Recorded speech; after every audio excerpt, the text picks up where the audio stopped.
Hey, what's up, guys? It's Jordan with the Laundromat Resource Podcast. This is show 103, and I'm pumped you're here today because today we have on the show Lloyd Silver, who owns a couple laundromats, built a pickup and delivery service from scratch, and he's a marketing expert. He's a marketing guru. He's owned his own agency. And so today we get into how he got into the business, how he grew his pickup and delivery business from scratch, and then we dig into the marketing side of things because I know that's something that a lot of us could really benefit from, improving our marketing. So a lot of really good stuff in this episode. Before we jump into it with Lloyd, I want to get to today's fast lane tip. Today's fast lane tip is an exciting one. The Deluxe Fund for Diligence Capital Investments has just been released, and I will drop a link. It'll be the first link you see down below.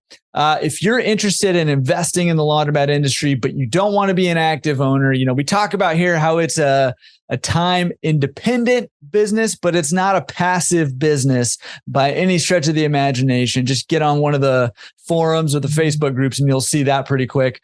But if you do want to invest in laundromats passively and benefit from the cash flow from that, you can join up with the Diligence Capital Investments teams. That's myself, Ross Dodds, Michael Ambrose. Both of them have been on the podcast, and we have just launched our fund. It is for accredited investors. So if you're an accredited investor and are interested in jumping on board with us in this crazy industry that we got here of laundromats, check out the link down below in the description for on YouTube. It'll be on the show notes, which is at laundromatresource.com/show 103.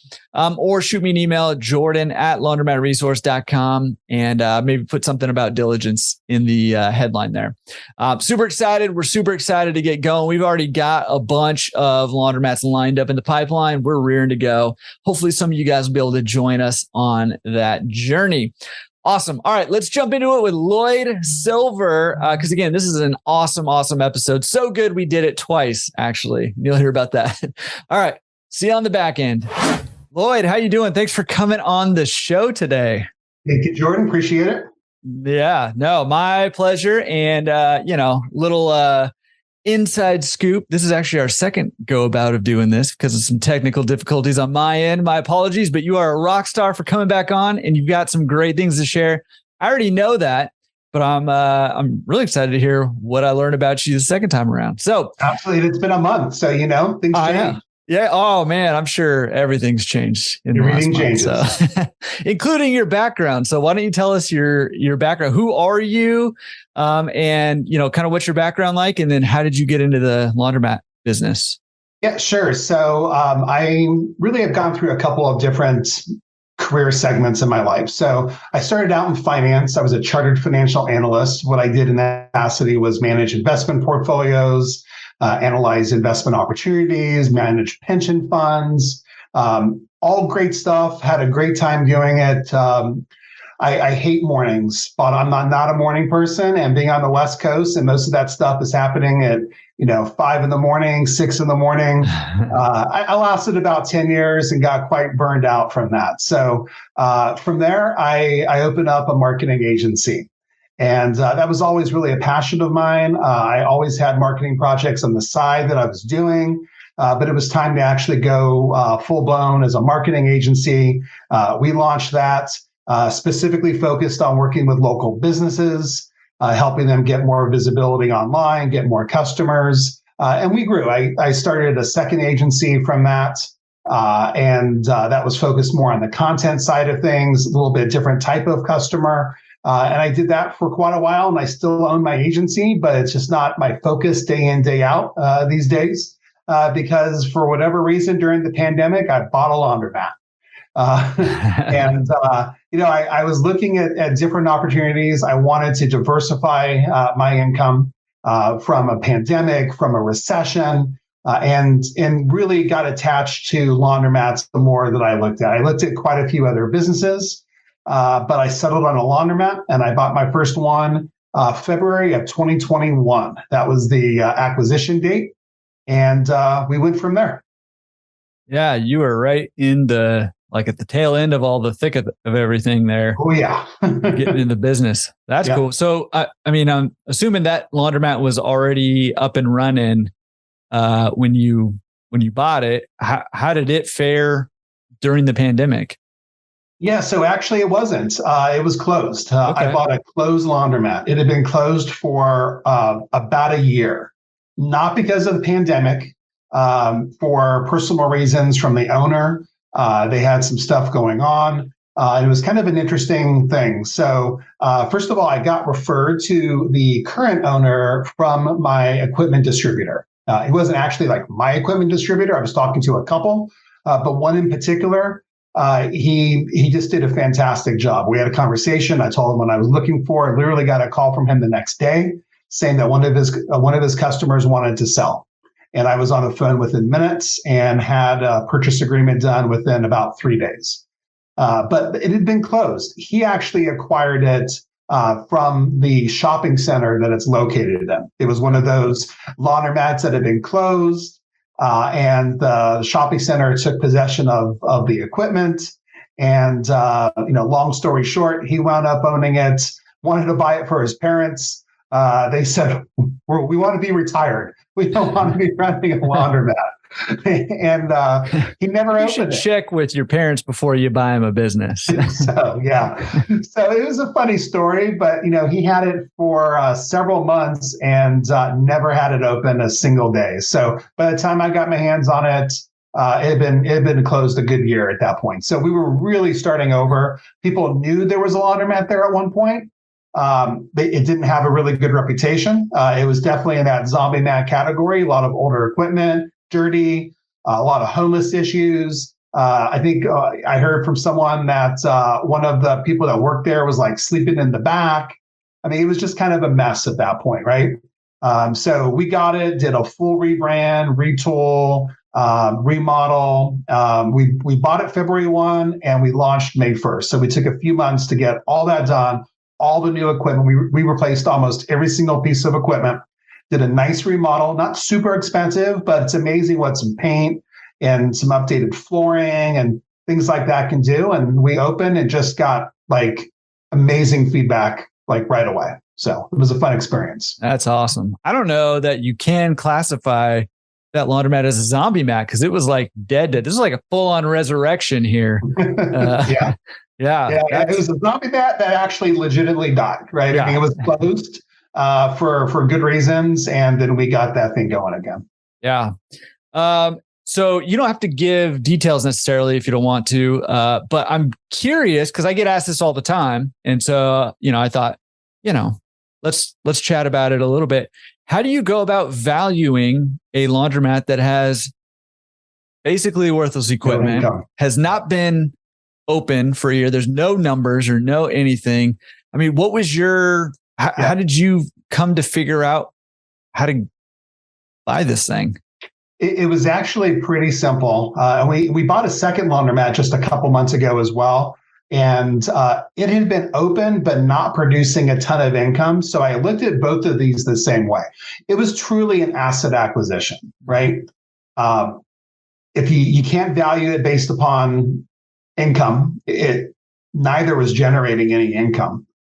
It was purely based upon the value of the assets. Mm-hmm. And it really came down to, how much is something worth? It's what, the buyer and seller ultimately agree to, right? In our area, it can cost, and especially in my second laundromat, it can easily cost, over $100,000 just to connect to city, sewer and water, right? Mm-hmm. And then you start adding on all the equipment and the plumbing and the infrastructure. That's what I valued, right? In those situations, number one, I love the location. Like for both of these, fantastic location for both self-serve and for pickup and delivery, right? Because I knew I didn't launch pickup and delivery day one with the first location, but I knew I would be going down that path. We did offer wash and fold, but just drop off, not pick up and delivery. But both locations had, they were great, perfect for both, really nice demographics, everything that you would look for, except for the fact that it wasn't making any money. So you have to kind of trust, okay, it's a great location. How much is the infrastructure worth, right? If I had to go and build a new laundromat from scratch, with similar equipment, what would I spend? How much would it cost to connect to the city?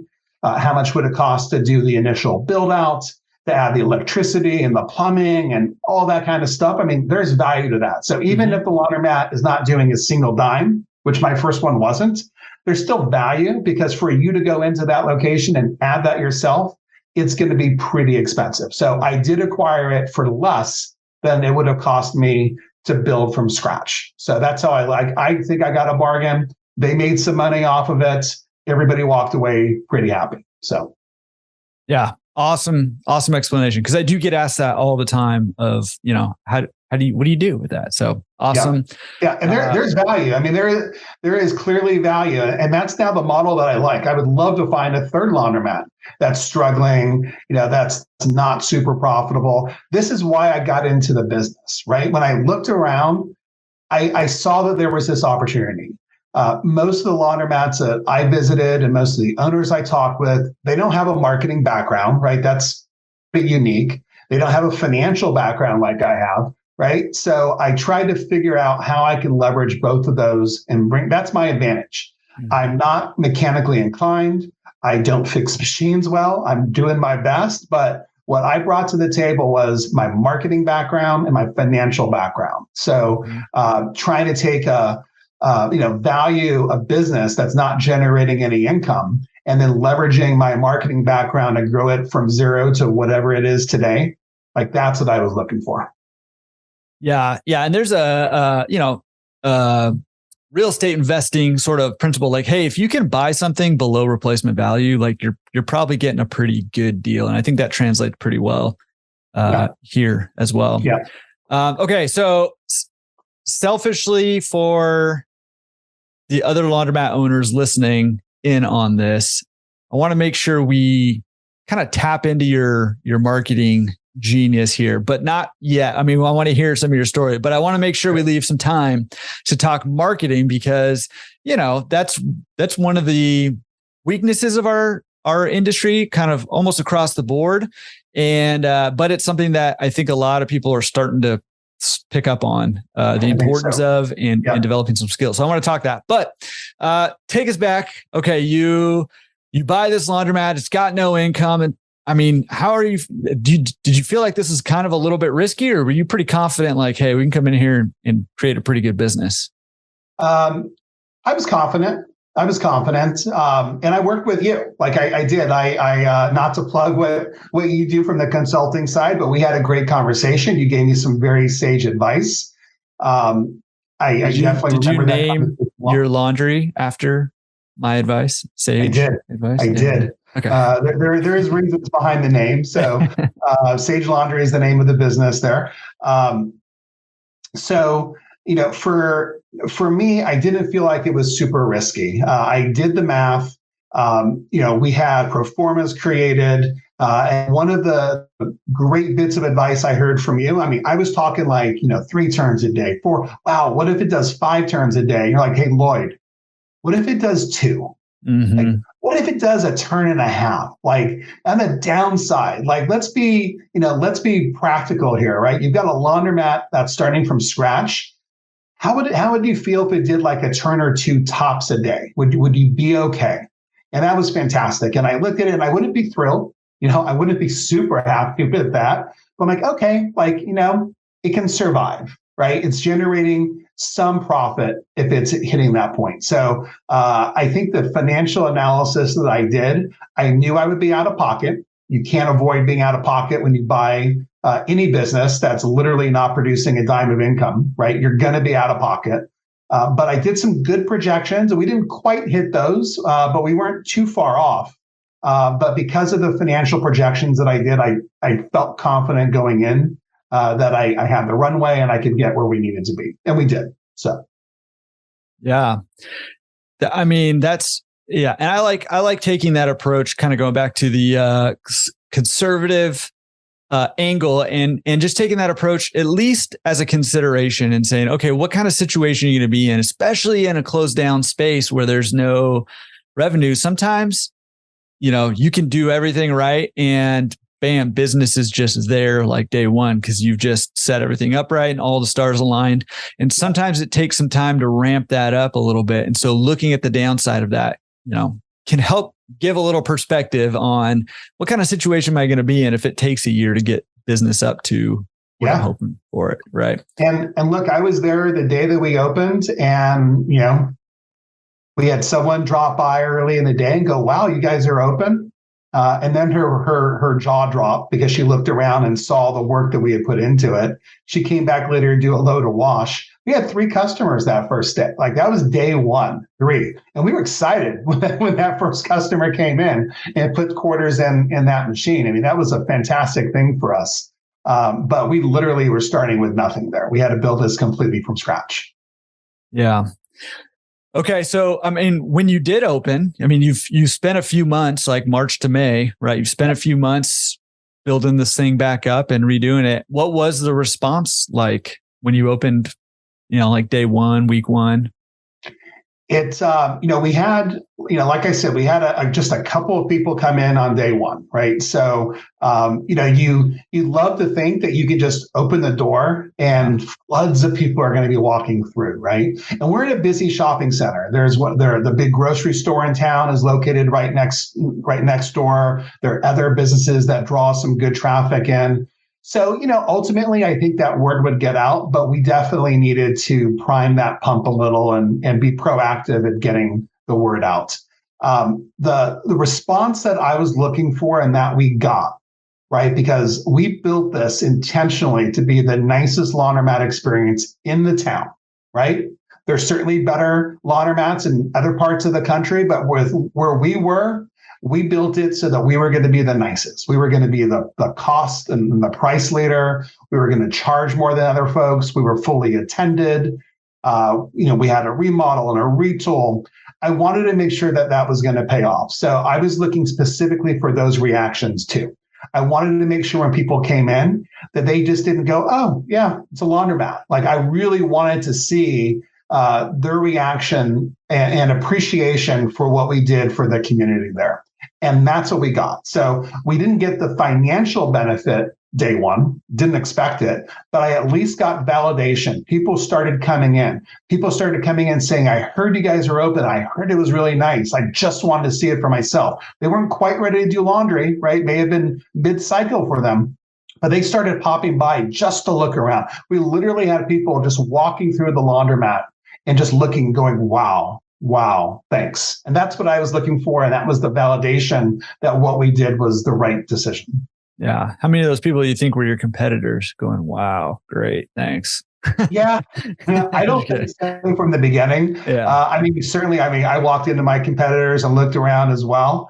But you can tell. I think you can tell, when someone is a competitor or when it's truly like, this is, truly the kind of person that wants to use a laundromat. Like, you can just get that sense. So. Yeah. Well, competitors going to be looking at things a little differently than pricing, potential customer. Yeah. Little things like that. Yeah. Okay. So bathroom, but yeah. Okay. So you opened up and, the buzz started happening. Did you do anything beforehand to, promote the opening, anything like that? No, we had no promotions. I was going back on what to do. Should we do like a grand opening promotion? I talked to some people about that. Ultimately, my background from a marketing perspective is digital. I know that super well. Mm-hmm. Like, I don't know the non-digital side of things as well. So I try to leverage what I knew well. So we had our website developed. We had ads ready to go on Google, on Facebook. I had everything that I possibly could have from a digital marketing perspective, like waiting to get turned on. We weren't sure exactly what date because we're dealing with contractors and we were a little bit delayed, but I was ready to turn that on. And as soon as I knew that we were going to open on May 1, everything went live and we started to do a heavy promotion from the very beginning. Yeah. Awesome. And I was also okay with that. Like, there's the part of me that would love to have seen a huge swarm of customers come in. But we were new to this. Like, I'm new to laundromats. None of my employees had worked at a laundromat before. Again, this gets back to the certain expectations that I had and that I wanted to create a certain experience. I was okay having a slow but steady increase in customers because it gave us a chance to figure things out before the masses started to come. Because you can plan, and I had procedures and how to do things, but as soon as people start coming in, throw that out the door, right? They have their own idea of how laundromats should be run. So it gave us a good sense of how to really run the business the right way as we grew over that first month. But by the time we got into month 2, we started doing quite well on the self-service side. And certainly by month 4 and 5, it was just thriving at that point. Nice. Can I ask, like, how, I mean, so you had a ramp up period. How long about did it take to reach profitability? Do you know? Yeah. I mean, from a cash flow perspective, right? Because you have to look at it differently. Profitability versus cash flow positive, right? Because profitability can be reached a lot earlier when you've got loans, right? Because I did a whole retool. We got a loan from the equipment manufacturer. So profitability we can reach pretty quickly. It took us a good year to be cash flow positive. We were profitable much sooner than that, but we had a large equipment loan that we had to pay off. So ultimately, I mean, it's cash flow is the only thing that's important. And it took us a good year before we were cash flow positive.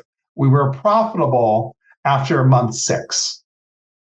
Awesome. Yeah. Thank you. I appreciate you sharing that. Cause I mean, I think that's a question that, people have a lot, especially if they're taking over, if you've seen the videos on the free laundromats and stuff like that. And, yes, you can get a space, for free, but it's not going to be free, right? Like it takes time to ramp up, and you got to have some capital, or at least access to some capital in most situations there. Yeah. And more than you think, right? I mean, we didn't think it was going to take, 4 months, right? And now my second one, we're doing a renovation on the one I just acquired in December. And that contractor is saying that 2 to 3 months easily on that one. So I'm thinking, wow, I may be shut down for 3-4 months on that one.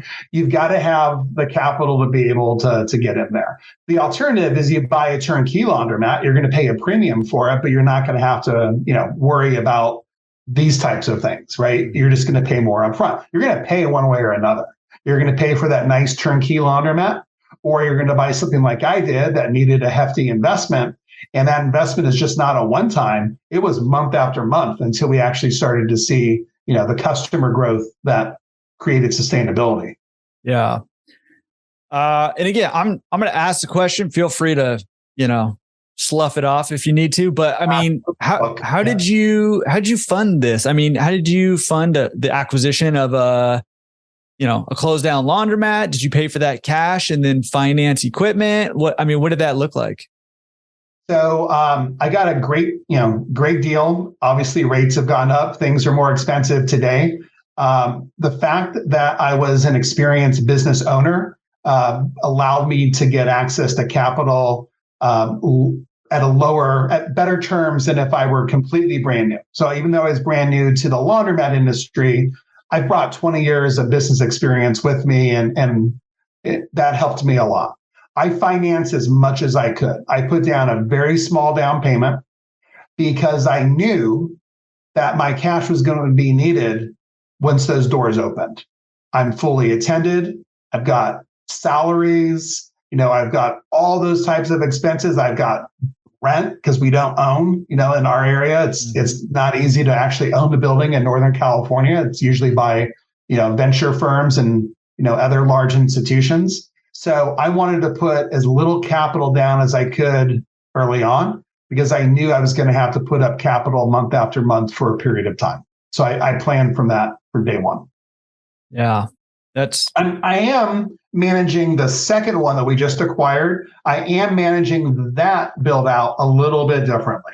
I am trying to minimize my cash outlay on that. So we could probably start working on the remodel soon. but we've intentionally delayed it because I've turned on the marketing engine over there to start building up pickup and delivery. And I'm trying to get it to the point where the increase in pickup and delivery is going to cover the cost of that equipment loan, because the equipment loan doesn't kick off until the equipment is installed. So if I can push that off for a couple of months and take that time to build up pickup and delivery and get that customer growth, my numbers suggest that I'll be able to pay for the equipment loan and be cash flow positive the entire time. So that wasn't my goal on acquisition number one, but I do want it to be my goal on number two. I'm trying to be minimal out of pocket on that. Yeah. Are you I've learned some lessons for sure. Yeah, totally. I mean, are you processing that pickup and delivery at the other one, or are you just lining it up so that it's there day one? We're processing it at the new location, although we know that we're going to have to shut that down for a few months. So we are prepared to move it over to our original location, which is about a 30-minute drive. So it's not horrible, far enough away that it's definitely not in a competing area, but not so far that we can't take things over and process it. So it's going to create some headaches. It's going to create some strain on machine usage. But that's the only option that we have. And the reality is I need to grow it pretty significantly to hit my goals of being cash flow positive. So, there's going to be a huge influx in the first laundromat because of, all of the orders that have to be processed there in a couple of months. Yeah. I mean, can I ask, let's stick with that first one here just for a second. I mean, is it fully attended, partially attended, unattended? What model did you go with that one? The model we launched with was fully attended. The model we have right now is mostly attended. So I would love to be fully attended, but hiring has challenges. I am trying to find more part-time people that can work some of the shifts to be able to be fully attended. But there are times now where we are unattended. Early on, I did not want to be unattended. I live about an hour and 15 minutes away, so not super practical just to hop on down to the laundromat. But if I knew we were going to be shorthanded, I was down there working because I really, really wanted to be fully attended. That's changed. You give a year of having to do that. I eventually got to the point that I was okay with us being unattended for certain parts of the day. So we're attended most of the time, but there are a couple of days during the week when for about 6 or 7 hours, we don't have anybody there, but we do have systems in place so that our customers can get help and I can support them remotely. Yeah. Awesome. Well, I mean, that brings up another question that I get often. I mean, if you're an hour and a half from your laundromat, people always, you see a lot of people saying, hey, maybe like 20, 30 minutes from your house would be the max. But, a lot of people want to know, can I run this thing further away? I can't find anything near me or, whatever. Like, can you talk to me about what has it been like owning one an hour and a half away? Would you recommend it? Did you have to do anything special because it's that far away? You talk to us about that? Yeah. And I did look at laundromats that were closer. They just didn't work out. Like I live in the Bay Area. My laundromat is not in the Bay Area. It's outside of the Bay Area. Bay Area is super expensive. Like everything was just, so overpriced at the time, still overpriced, that for the goals that I had to broaden my search. So in an ideal world, like I looked at a laundromat that was 10 minutes away from my house. I really, really wanted to purchase that. Like that was just about 6 months ago. Deal didn't happen. If I could avoid being an hour and a half away, I would. If I could move and live closer, I would. But I have other obligations and other reasons why I need to stay where I am currently. So I wouldn't necessarily recommend it. And I do think you have to put some things in place.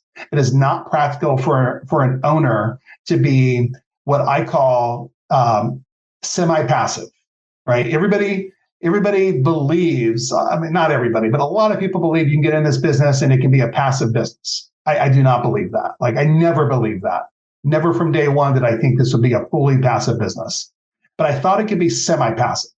I could focus on the marketing. I could focus on the financial side, the business development side, not be involved day to day. Now when we launched, I was there day to day. I was there 4, 5, 6 days a week. I was there a lot. We needed it, and it was good, and I appreciated it. And I got to talk with customers, and I got to learn from them and hear them, ask them questions to get feedback. That was an invaluable experience. So for me to be where I am now, I had to go through that process of biting the bullet and driving all that way every day for months, where I could truly learn the business and most importantly, learn the customers and their needs, and understand if, what it was going to take for me to feel confident and comfortable to not be there. Right. I remember early on, I was always pulling up the video. I was always watching video.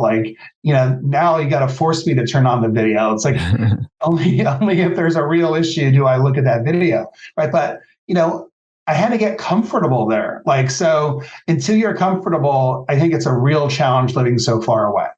The key to being able to do this is that I found someone who I hired on day one. He was one of our first employees, if not the first. And he's grown as we have grown, and he's been promoted into management. I trust him, and he's got keys to the store. When I say keys to the store, I don't mean just the front door. He's got keys, right? He can get everything. And yeah, I've got procedures in place and checks and balances. That's only the smart thing to do. But I could not pull this off if I didn't have somebody who was there, who lives about 10 minutes away, who I completely trust, and who is taking care of those day-to-day issues for me. So if you're going to be as far away as I am, then you have to accept the fact that you're going to have to hire a manager, right? You're going to have somebody in place who you're likely going to pay more, right? Because you don't want the average person having that kind of a position, in my opinion, right? This is somebody who I really trust. And I pay extra for that. So that's money out of my own pocket. But that gives me the lifestyle that I want. So I'm willing to take less to have the freedom to be able to be an hour and a half away and not have to worry about things every single day. So early on, you were there 4 or 5 days a week. What about now? Are you still heading over there fairly often? What does it look like for you? Now that we have the second location, obviously I need to go there a little bit more frequently. First location once a week is what I'm doing now. It's to pick up cash, right? I like doing that, but it also just gives me a chance to check in. I change the date and time that I go.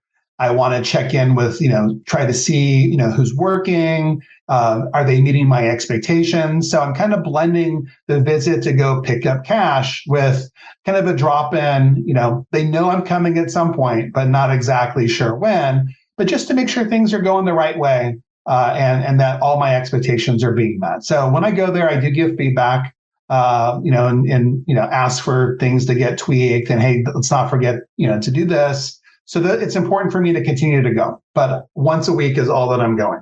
I do spend other time throughout the week working on the business, working on the marketing side in particular, doing business development, looking for other opportunities, but not day to day at the laundromat anymore. Yeah.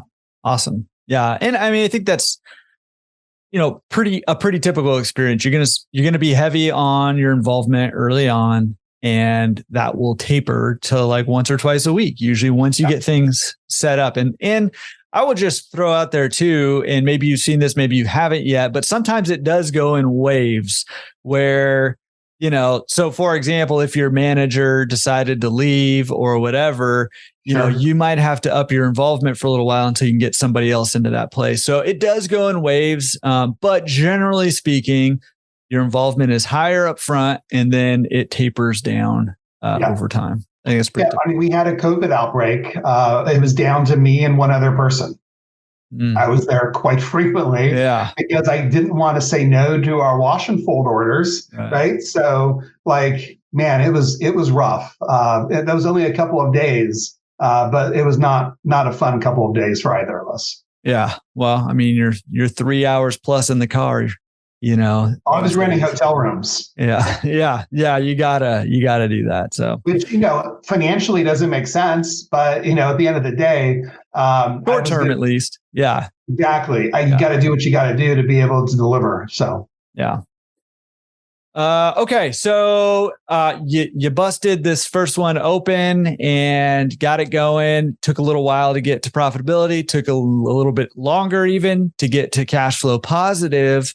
Yeah. Where does number 2 come in this scenario? I mean, I feel like you're just, you're taking crazy pills over there because you're starting them from scratch and you're an hour and a half away and now you're looking for another one. How'd you find the second one?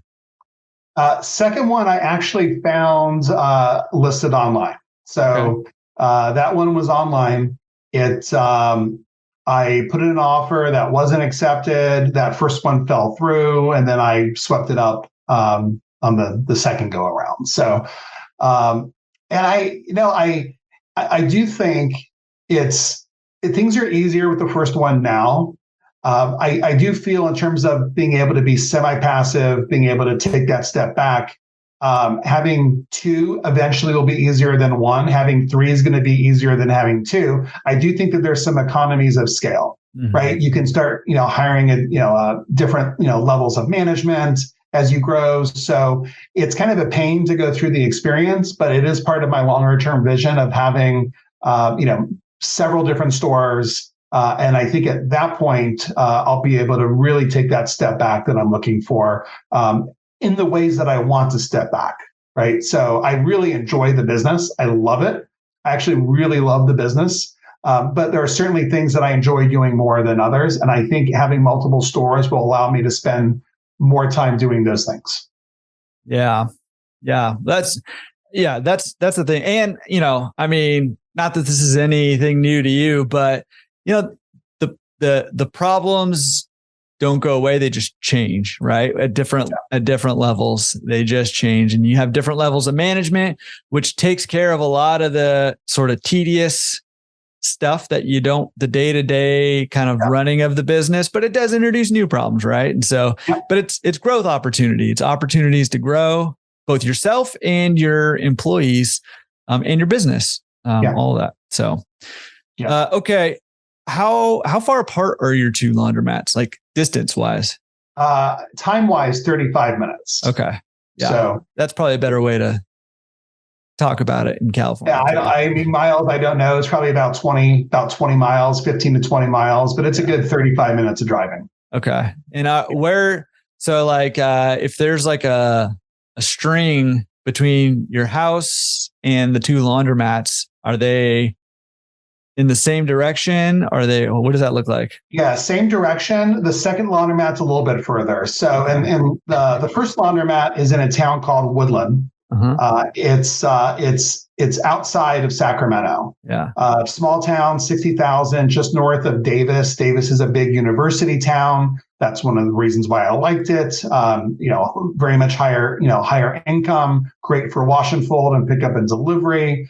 The second location is right smack in the middle of Sacramento. So I needed a presence there because greater Sacramento is like 1.6 million people.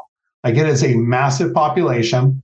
And I wanted to come in primarily because of pickup and delivery. Like that was my thing. So, and I needed a place to process it. It's a good location for self-serve.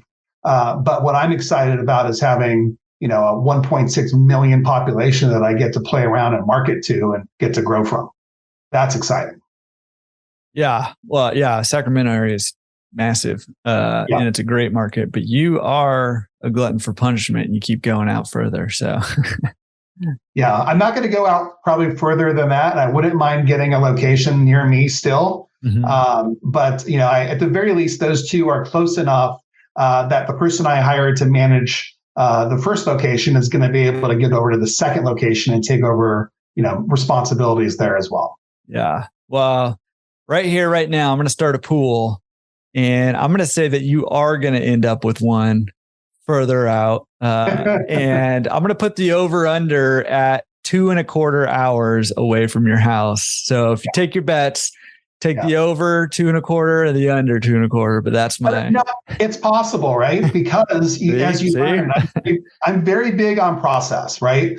So one of the things that I'm doing now is I've created a training center for our team, right? Using actually like a training course, having videos, having presentations, like all of that.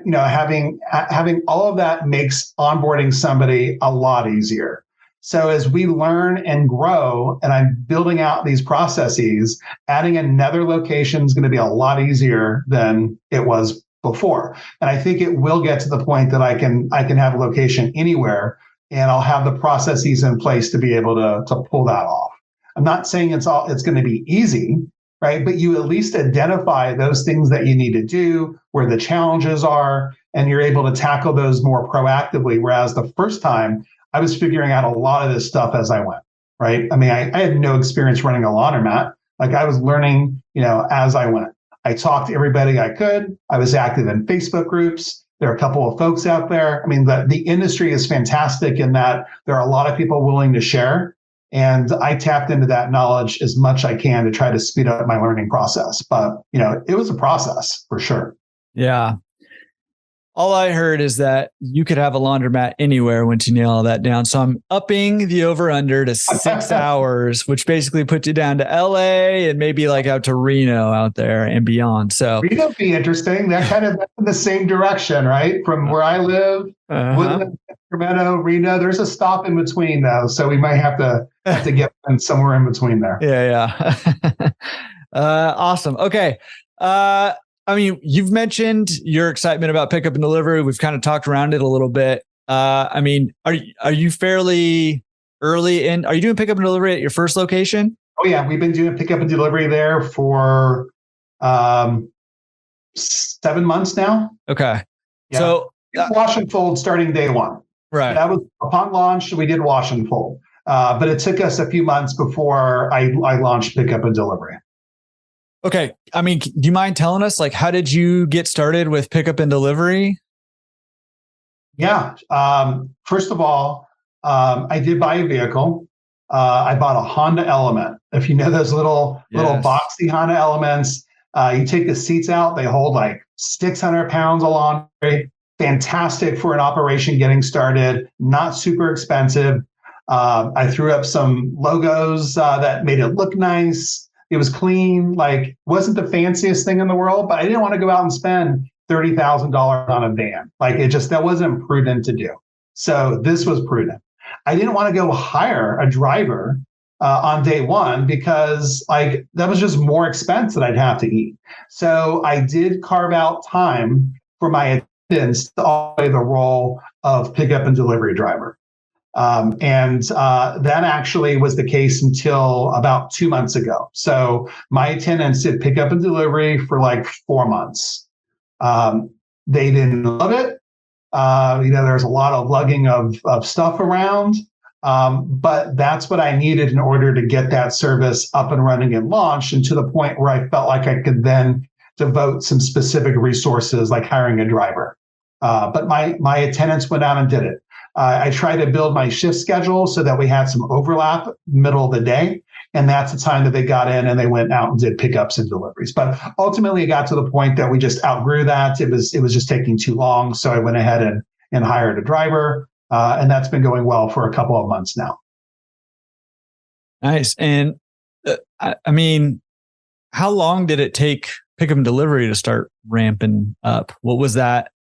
I mean, can you give us like a general idea of like what that looked like? Yeah, I mean, we launched it internally right away. The idea being that, the thought is that people will give you more laundry to do if you go and pick it up, right? That's what I hear from other people, that the average order size is larger. And I don't know how true that is, but I love the idea of doing pick and delivery just from a marketing perspective, being able to get our vehicle out there, driving around. We have a lot of seniors in senior living areas and residential, be able to go there. Everybody wears a uniform shirt. I mean, it was just a great way of getting out there and doing marketing. it's a challenge and an opportunity in that most people have no clue that, number one, there are companies like most of ours that can do wash and fold, that will actually do your laundry. And number two, they'll actually come out and pick it up and do it, right? They just don't know about that. So for me, that was just key. So marketing it internally, getting that word out, that allowed us to get on the street right away. And then I launched a massive campaign. So my theory behind marketing is you're going to pay for it, and you've got a couple of choices. You can trickle out how much you pay over a long period of time, or you can bite the bullet and go all in and try to ramp it up like as soon as you can. And that's the approach that I took. That doesn't work with everybody, but I invested a larger amount in marketing day one to try to make some inroads and get our pickup and delivery, busy as soon as possible. So, we got there. It's certainly, again, it's a 60,000 person community. It's not a massive community, but our driver is out now 3.5, 4 hours a day. So it's just a part-time position. I have higher expectations in Sacramento, but that's 4 hours of solid pickup and drop-offs that they're doing. So I'm happy with that. It still has a ways to go in terms of, I think, the potential, but I think that that's also limited by the fact that we're having to educate the audience as well. And that gets back into marketing and things that we have to do to really get the word out. It's not like there are so many people that are actively looking for pickup and delivery laundry. There are more potential customers that have no idea about our service than there are who do, like far more. So it's going to take time to really, I think, make the inroads that we all want to make. Yeah, I agree. And I still think we're in the pretty early days of the pickup and delivery. Super early. A lot of people don't know that that's available yet. Nope. Most people don't. Most people have no clue. Again, they understand that there's like dry cleaning services out there. But even in terms of basic wash and fold, like most people don't have any clue that service is available. Mm-hmm. What a great opportunity for us to be able to go out and educate people who want to spend money having us do this service for them. They just don't have any idea that we're out there willing to do it. So it becomes a different challenge. We have to educate before we can acquire those customers. Yeah, I agree. And I think that's a great opportunity. I think that's why I'm super excited to, in just a minute, to talk about marketing a little bit more with you. But before we do that, I wanted to ask, okay, so you're starting up pickup and delivery at your second location already. And you already mentioned that you're doing it a little bit differently because you're trying to get those orders in now so that when you get in new equipment, that's going to help cover the cost of that equipment. Is there anything else that you're doing differently based on what you learned the first time around? No, not in terms of pickup and delivery. I am limiting geographically a little bit, but that's also partially because of Sacramento versus, we can cover Woodland and Davis pretty easily. Sacramento is pretty big.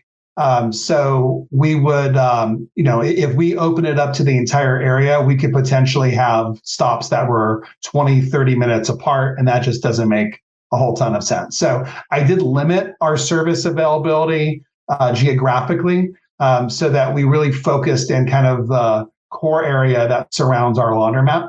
And I think that's a good place to kind of get started. It's so dense. There's so many potential people there that there was just really no need to start venturing off into the outskirts of the town. So, that's one thing I did a little bit differently.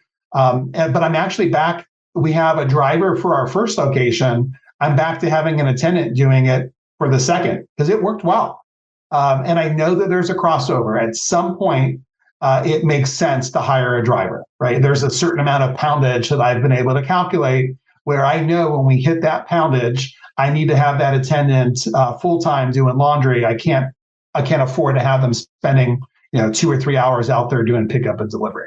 Yeah. But this is all about getting it started. You don't start with a thriving service on day one. You go through some serious growing pains to be able to even reach profitability. So, but I think I did it pretty well the first time. So we're doing a lot of lot of the second time as well. Yeah, good. I mean, that'll give you a lot of good data as talk about putting a system together and being able to transplant that to new areas more than 6 hours away or less than 6 hours away, depending on if they took the over under. And being able to do that. So having data from two locations, doing it similar ways and just tweaking things here and there, I mean, that should be pretty valuable information. Yeah, I think so. Which means we'll have to have you back on to once we learn, hear how it goes. It really is a growing process. I do not know everything about a laundromat. Like, I'm learning stuff all the time. But what's important for me is I'm documenting the process. That data side is super important. I'm trying to collect as much data as we can. I'm really trying to understand the mechanics of the business from a data perspective, not necessarily from the physical perspective. I can bring in a fantastic person to fix a machine. I can't bring in somebody to understand the business, like the numbers, how things all line up. Like that's something that as the business owner, I take ownership of that. So I spend a lot of time trying to understand the business better through data. Yeah. And I think that's super valuable. I mean, I think that's the future of the industry. Yeah. All right. So anything else you want to tell us about your two laundromats or your pickup and delivery service? Because I want to get into the marketing side of things and pick your brain there. Anything else you want to fill us in on? Yeah, I don't think so. Like I said, you've got to start when you're starting from scratch. In both situations, I had basically a startup laundromat in a shell, right? I mean, the second one was doing business, so it wasn't completely starting from scratch. But you have to set reasonable expectations. I knew that this, we weren't going to all of a sudden have 30 stops on a pickup and delivery route when we opened the door.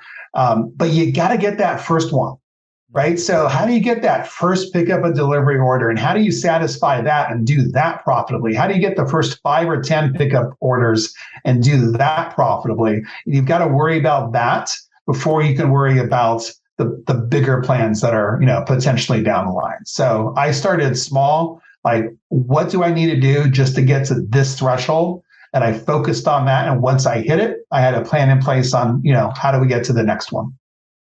Awesome. All right. Well, let's talk marketing. What have you noticed in our industry about marketing, and what have you started implementing in your businesses marketing wise? What do you see as being important? That's a super big question. And just also, to be clear, as I get into the marketing side, like, we've done well. Like, my first location, we certainly don't have numbers that we get from other people, but based upon what I have seen, I can confidently say that we're the busiest laundromat around, right? We're busy now. It took time to get there, but what I did to grow that business, it worked. Like, we can see it. Like, it brought in customers. We're the busiest in town. We've got the highest ratings in town. So I'm confident that the things that I did that worked well. And I say it that way because there were things that I did that didn't work well, because that's part of marketing, right? I mean, you got to go and experiment and try things, and some of it's going to work and some of it's not going to work, and some of it's going to work today and not work tomorrow, right? So you've got to be willing to go through that experimentation. And that's a challenge, because I think a lot of people, not just in our industry, but small business owners, generally speaking, they want to see results. They want to see, hey, if I spend X amount of dollars, I get a return on that. And that's what we all want, but it doesn't happen right away. Like, it's a process to truly learn how to market the industry and the business. And you've got to be willing to go into it with an open mind and an understanding that some of the things that you're going to do are not going to work that well. And you have to have the right process in place, looking at the data, to be able to understand those signals as they come in, because the key is not that you always have winners. It's that you identify the losers more quickly and be able to cut off funding those, and you identify the winners more quickly so you can start investing more into those types of campaigns. So to me, it doesn't make sense to start up and do a ton of marketing unless you've set the stage and you've got the right data and the right expectations and goals, so you understand how things are working together and in context, right? So you don't want to just go out there and spend money and hope that it's going to work. You've got to get more granular than that. Like everything needs to be measured. And that's something I think most people don't do. So, I mean, in the industry itself, one of the reasons why I got into it is I don't think most laundromat owners, the typical laundromat owner, and I will say, I don't think that the typical laundromat owner is even watching or listening to this podcast, right? Because if you're watching and listening to this, you identify that you need to learn more. I mean, you, just by being part of this, have put yourself in a different category. Like, you're willing to grow. It's not business as usual, right? But the typical laundromat owner does a horrible job of marketing. Just the bottom line. The typical small business owner does a horrible job of marketing, right? But here's also part of the problem. That typical laundromat owner doesn't own a business as much as they own a job, right? And I don't mean that in a negative way. They have chosen a path, right? And I applaud them for this path. They wanted to be in control. They wanted to basically, they wanted to control their day-to-day. And they started a laundromat, and it's paying them a nice income. It's satisfying their income goals. But that makes some things more challenging. Like, how are you going to market? Like, if you go out and spend money on advertising, if you go out and hire an agency, which I don't think is necessarily something you have to do, but that's money out of your family's pocket, right? It's a very different perspective than I think you need to look at it from the business side and say, okay, I'm willing to take a certain amount of money that would otherwise be in my pocket, go to my family, and I'm going to put that back in the business to grow it. So there's a different mindset, but I think it's a mindset that most people listening and watching this actually love. I think that's a great thing, right? There is a shift, even though I've only been in the industry a year and a half. I am seeing a shift in that people are being more mindful, and they are being more proactive at trying to grow and build, a better business for themselves. So I'm excited about that because I do love the industry. But I got into it because most laundromat owners don't do a great job. That was my strategic advantage. I could bring those skills to the table and do a better job of marketing than my competition, and I'd be able to win because of that. And so far, it's worked out. Yeah. Okay. Well, I mean, I think you're spot on. I think you're killer things to say right there. Especially that if somebody's listening to this right now, they're pretty much elite. I mean, let's just be real. Honestly, I really believe that. I mean, most people are not taking the time to better themselves, right? But people that are even active on Facebook groups, I mean, that's an initiative that most people actually don't have. They're just happy with the status quo, and there's nothing wrong with that if that's what makes them happy. But I do think that because of folks like you and other people who are really willing to share and help others, we're just seeing the shift in mindset from a lot of people. That's pretty exciting. Yeah, I agree, and I think it's the shift is happening relatively rapidly. Obviously, I mean, it's a pretty big industry, and there's a lot of people, like you said, there's a lot of people in the industry that have not yet listened to this podcast and heard all of this great advice and wisdom from other owners. However, I think there's a pretty significant shift in the industry happening towards, having a growth mindset and helping each other out, towards better, self-improvement, towards, learning new skills and new talents, towards trying new things, towards reinvesting in the business. All these things are stacking on top of each other right now. And it's really transforming the industry, I think. It is. Yeah. All right. Well, let's get a little more granular, a little more specific if we can. Like, what types of things are you seeing working marketing wise? Yeah. So, and there are a few things that I think have worked really well for us. Number one is getting testimonials and feedback from folks. That has been one of the most important things we've been able to do. So we've got basically a 5-star rating online, quite a few people. We really worked hard at providing a great service and asking our customers to give us feedback. And thankfully, it was mostly positive. Almost all of it was positive, and we were able to leverage that and be able to create a good reputation online. So to me, that was one of the most important things that we did. But to be able to leverage something like that, you need a couple of things in place. So I see this question on Facebook quite a bit, like, do I need a website? Right? I mean, we're a laundromat. Like, people aren't necessarily going to the web, and browsing a website. I mean, they're online, they're Googling like, laundromat near me, just laundromat, like, oh, okay, I'm going to go to this laundromat. So do you actually need a website if that's your model, right? We can separate out pickup and delivery from just purely a self-serve operation. I think the needs are a little bit different, but even starting from just a self-serve operation, do you need a website? And the answer is yeah, you really, really do. And here's why. Like, you may not have people that are flocking to your website to actually learn about what a laundromat is. They know. They've been going to laundromats for years. They just want to find one that's highly rated and that's close by. At the end of the day, that's all they want. But there are so many things now that look to your website in order to learn from it, that if you don't have one, you're putting yourself in a really bad position. For example, just the other day, 2-3 days ago, Google made an announcement that in one of their ad campaigns, depending upon the features that you select, they are going to start pulling information from your website and displaying that in your ads, right? So, I mean, we've always known that Google would go to a website, even for advertising, and they would look at the web pages and they would learn about what you would do. But now they're saying they're actually going to pull. If you have a web page on something with a headline on that page, you may very well see that headline show up in a Google ad, right?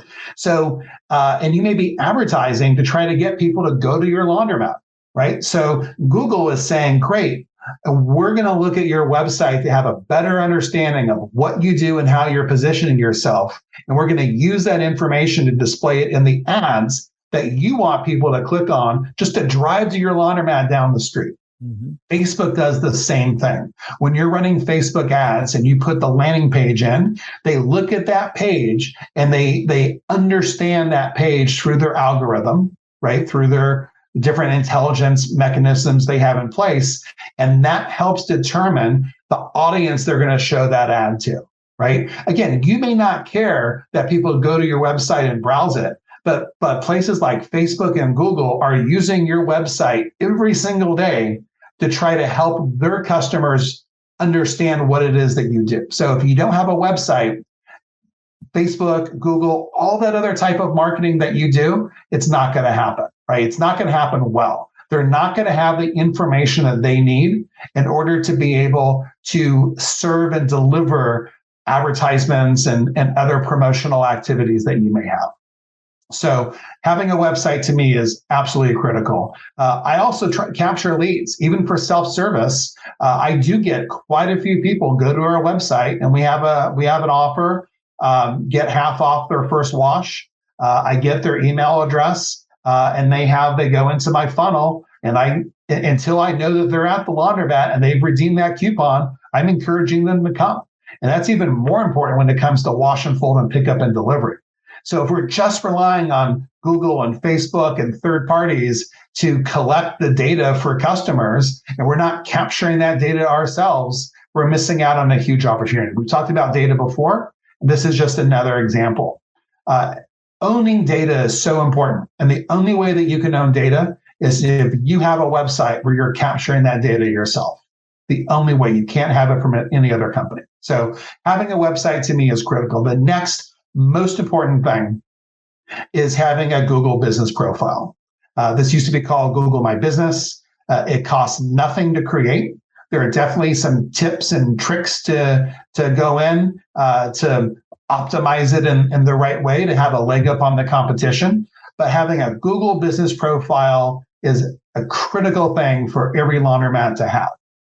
And actually, to take it as a nuance, most laundromats will have a Google listing. If you go and you Google the name of the laundromat, you'll probably see something show up on web results, whether it's on a desktop or mobile, that show basic information of that laundromat, the name, the address, maybe just basic info. Most businesses will have one. It'll automatically be created by Google. But if you go in and claim that listing, prove that you own it using a couple of different ways, you can add things like your logo, your opening hours, your phone number, your website, descriptions, photos, videos, all this information, so that when people actually find that listing online, they get a sense of what to expect. Like for me, I've got all the photos. We have a brand new interior. We've got videos of people. So before they go to a laundromat, they can pull it up and they can actually get a sense of like, wow, that's a really nice laundromat. That's all because of a Google business profile. So for me, having a website is 100% key. Having a Google business profile, absolutely key and important. If you don't have both of those, you're doing yourself a huge disservice. You're costing yourself a lot of money. You can maybe get by without advertising, without worrying about search engine optimization, without worrying about Yelp. But if you don't have a website and a Google business profile, you're at a huge disadvantage. So those are two things that we had ready to go day one. And we were, really successful having those. Those are a couple of things. I've got others too, if you want, but those are two Let me interject though, just real quick, because I think what you're saying is, I'm like excited about what you're saying, because we don't hear people talk about this stuff very often in our industry, and not too many people will geek out with me about marketing, because I don't know, a lot of people maybe don't know, but I have a marketing background too. I did marketing for a while, and I actually did it for a casino and some other stuff too. Casinos are basically marketing businesses. That's what they do. And so I love geeking out on marketing, but I just want to let people know, number one, as he's talking about a Google business profile, that's something that you can do. Google walks you through it. It's very easy to do it yourself, and it's a no-brainer. Go do it. Website stuff, that can feel very overwhelming for people. You can totally have people build that. Even here at Laundromat Resource, we will build websites for people. However, I just wanted to point out that we have a free course. If you go to the website, go to the Laundromat University, and it'll walk you through exactly step by step from knowing absolutely nothing all the way through having a nice SEO optimized website that will, and this I think is ideal for a self-serve business. If you're doing pickup and delivery, if you're doing, even drop off, but pickup and delivery for sure, there's a little more you want to be doing with your website. But if you have a self-serve laundromat, go take that course. It'll walk you through how to do it. And it even has a template that you can start with. It's very simple. So I just wanted to point that out for anybody who's on the DIY, train there and wants to build their own website, but doesn't know where to start. Go to laundromatresource.com, click on, I think, courses or Laundromat University or something like that. And there's a website course there you can do. That's a great resource. And I never said, when I was talking about the importance of a website, I never said that you had to have an amazing website. Right? You don't have to have an amazing website necessarily. Again, I do think if you're doing pickup and delivery, if you're doing, wash and pull, drop off, complexities start to, add up there. But if you're a self-service laundromat, just having a basic website out there is great. Like if you could throw up some actual photos of your laundromat, assuming that you want to have photos of your laundromat up there, like I think that would be nice. But again, you don't even have to. But the information, the words that you have on that page, because it could just be a single page website for a self-service laundromat. That may be all that you need to kind of check the buckets with those other companies to give you, put you in the position to do well in other areas there. So it doesn't have to be super fancy. Yeah, absolutely. Okay. I just wanted to interject there. So we have, wanting to collect reviews and testimonies, huge right there. And I would say, hey, be proactive on that and train your employees to, ask for feedback, ask for reviews, remind people to give reviews, because people only remember to give reviews when something real bad happens, and less often when something extraordinarily good happens, right? So if you ask, you're more likely to get them. So ask, because those reviews do translate into dollars.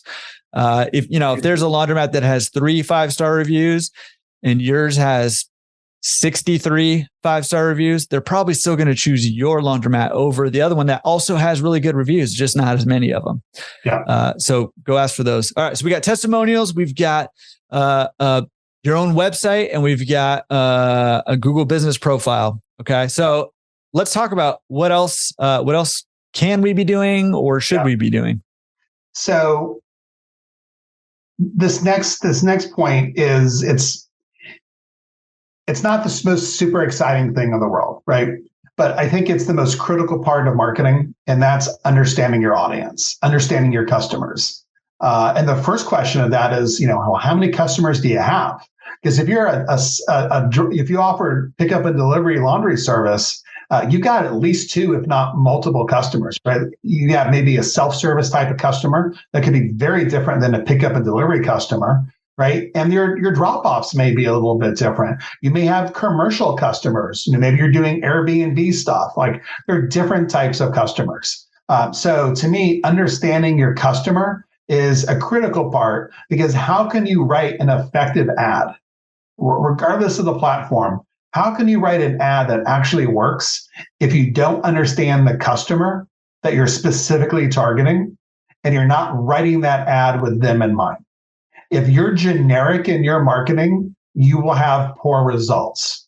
You need to understand the audience, and everything that you do in marketing needs to be targeting a particular segment of that audience in mind, because it is different. The way that we write ads for self-service customers is very different than pickup and delivery. It's a very different person that we're targeting. The demographics are different. The motivations are different. So we tackle them very differently. Understanding your audience goes a little bit further, because you also need to understand, and I'll use kind of a marketing lingo here, the journey somebody takes in order for them to become a customer. So I mentioned this before. Most of our potential customers today have no idea that there's a company out there that does wash and fold, and they're happy to come by and pick it up and deliver it for them. Like, they don't even know. So we're starting on one end of the spectrum, that we have this massive part of our potential audience that knows nothing at all about our service, our business, and what it is that we do.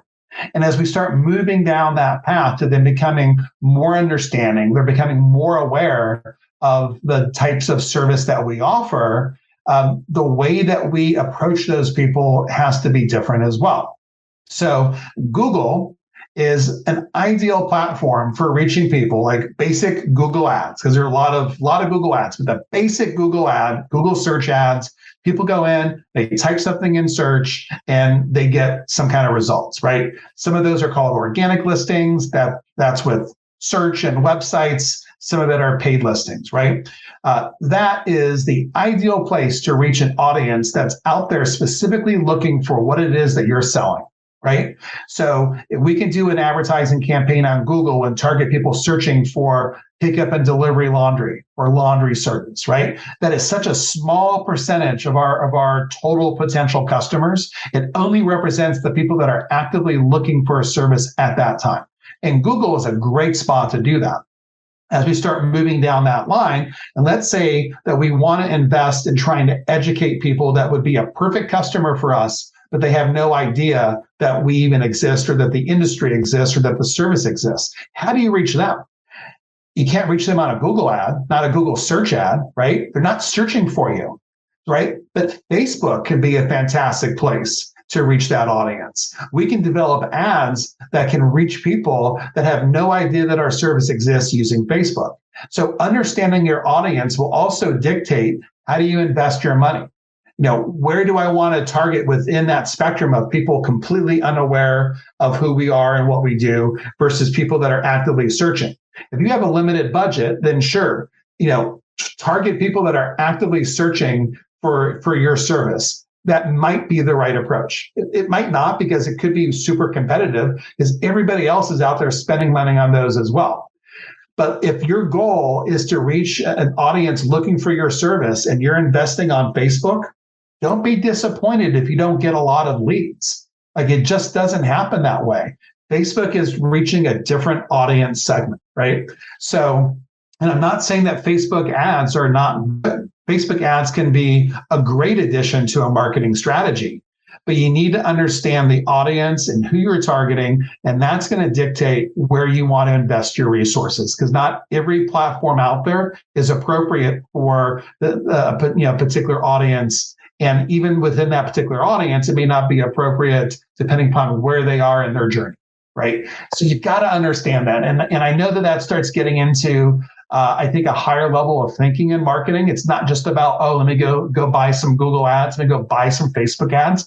But if you want to have good success with marketing, I do think these are things you need to be considering. You don't have to be an expert necessarily, but if you just sit down and think, well, let me try to understand a pickup and delivery customer. Who are they?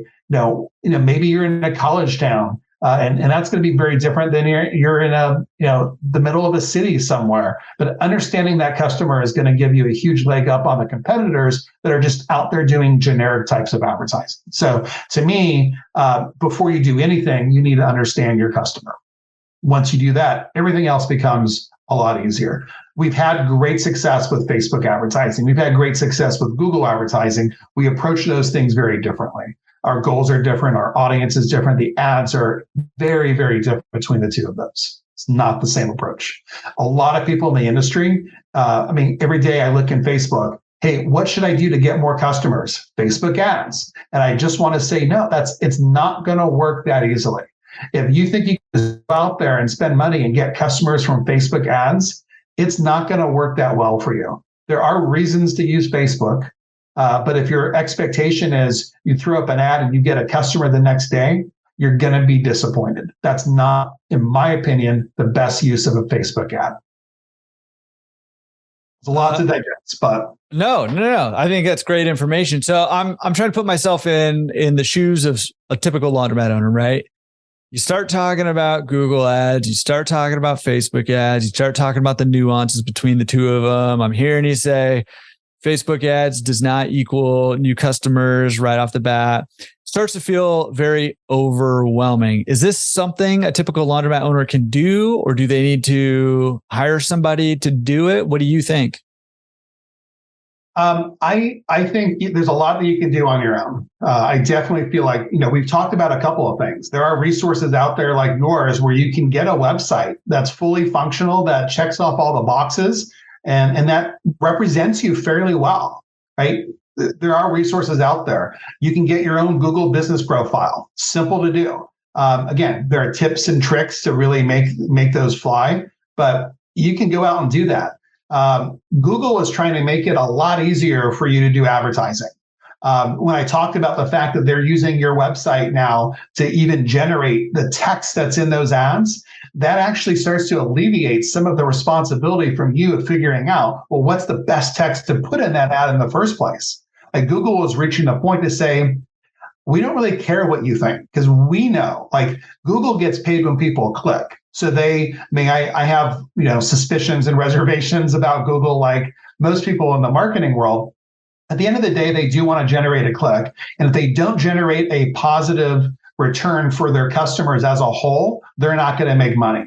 So when they do things like this, where they're taking some of the control away from you, the reason why is because they actually know that they can do it better than the average person, right?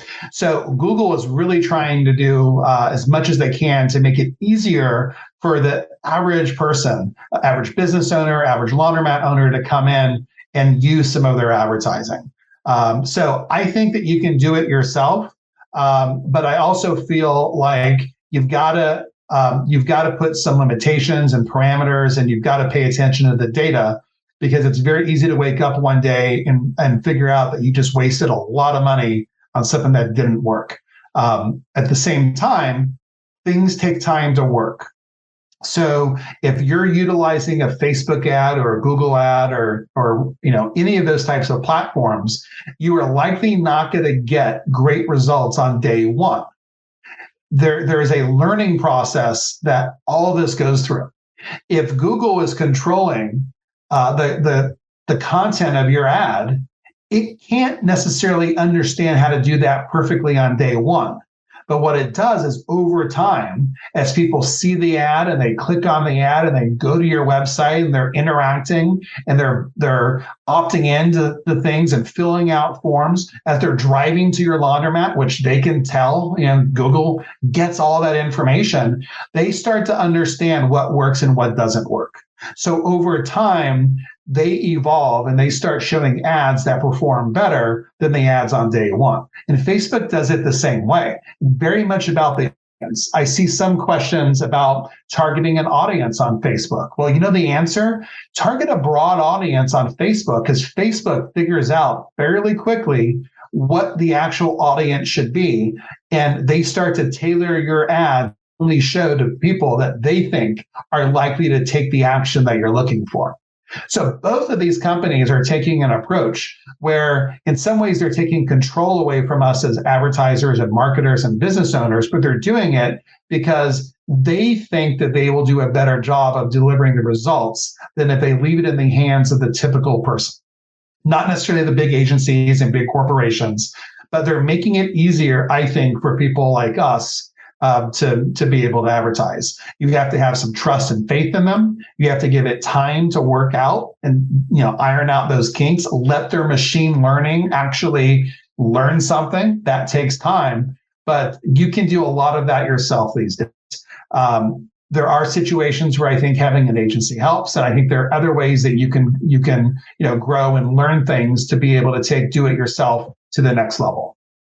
Yeah, I think that's a great answer. And, knowing my audience, speaking of understanding your audience, I know there's two types of people in this camp, right? There's the people who want to invest the time to learn and DIY, and that saves you money a lot of times if you can learn correctly. I'd say marketing is one of those things where, and you mentioned this already, like you can dump a lot of money into marketing and do it all wrong, and that money is, flush down the toilet. Yeah. Yeah.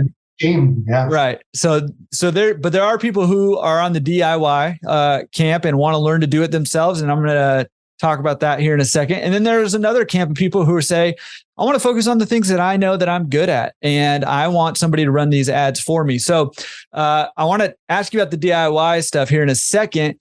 But, if you're in the other camp where you're just like, hey, I want somebody who already knows what they're doing, who already has that knowledge and skill, and I don't want to spend my time learning that skill to do that. I'll put a link down in the show notes for a done for you marketing solution. So go check that out on the show notes, or if you're on YouTube down below.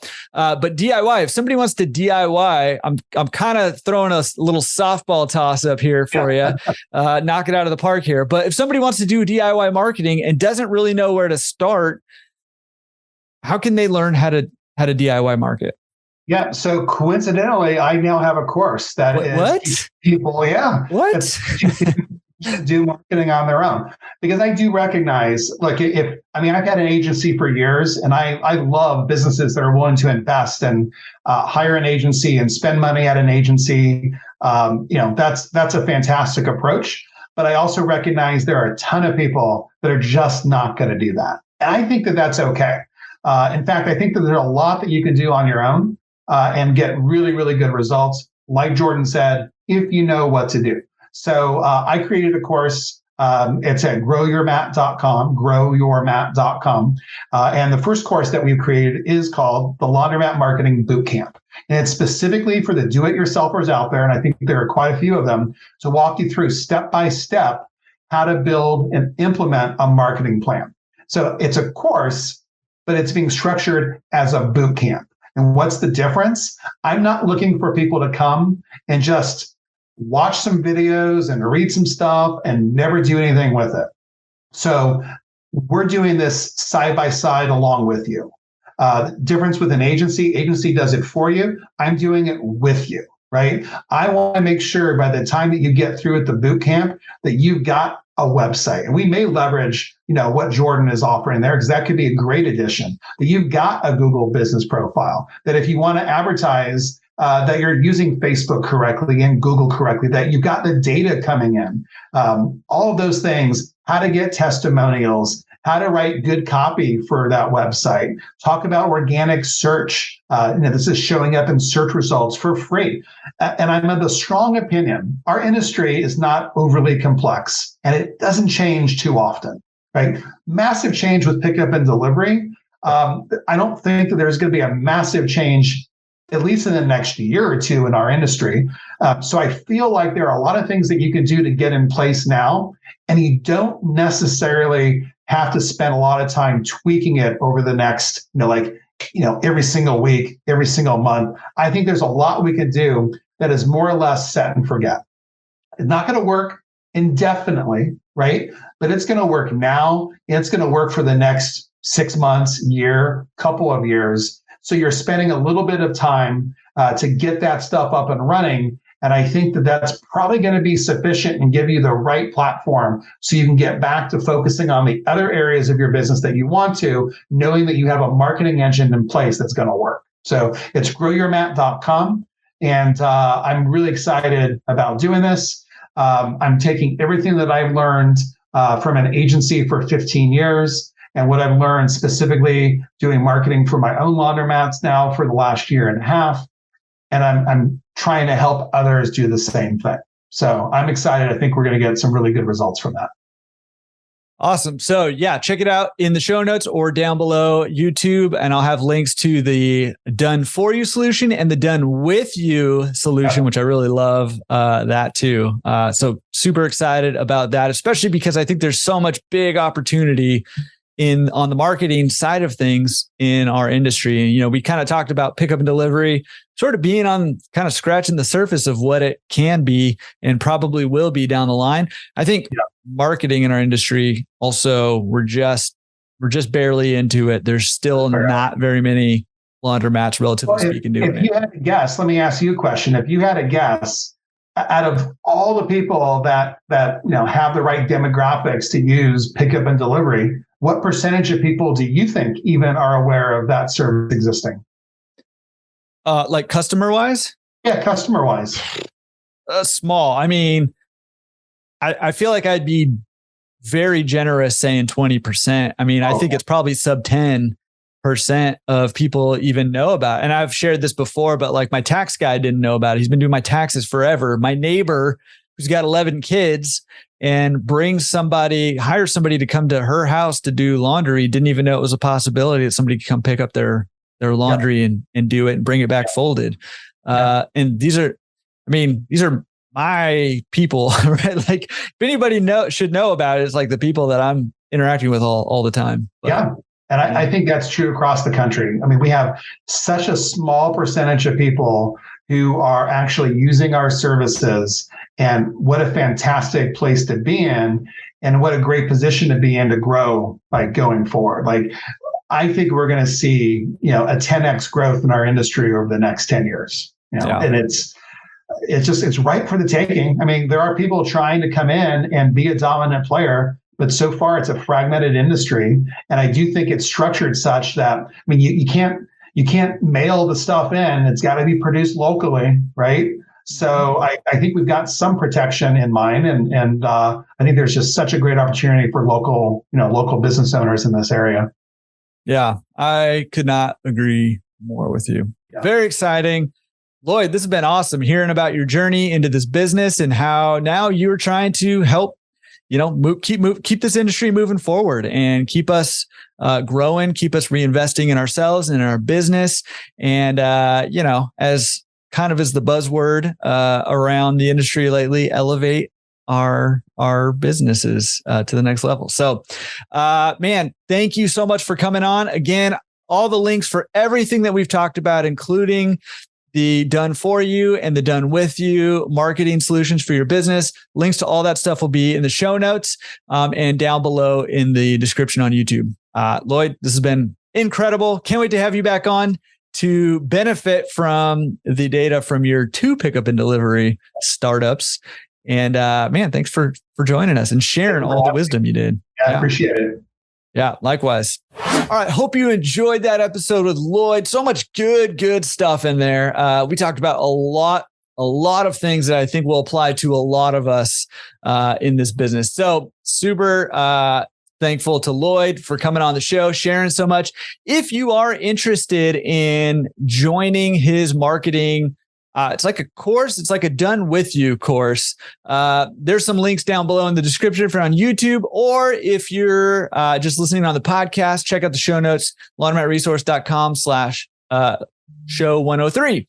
And there's links for you there. Those are affiliate links, which just means, he gives me a little commission for helping him out and promoting his course, but, use it or don't use it. You can go direct to the website too. But if it's going to help your business, jump in with that course. That's what I'm all about. All right. Make sure, again, that you are taking action on something from this show, because that is what it's all about. We talk about that all the time. So pick one thing, put it into action. Maybe it's signing up for the course. Maybe it's checking out diligencecapitalinvestments.com and jumping into the fund. Maybe, it's going out looking for laundromat deals. Maybe it's doing something to improve your existing laundromats. Whatever it is, pick something and take some action on it today. It'll help you get to your goals much, much quicker if we're doing that every day. All right. We will see you next week on the Laundromat Resource Podcast. Peace.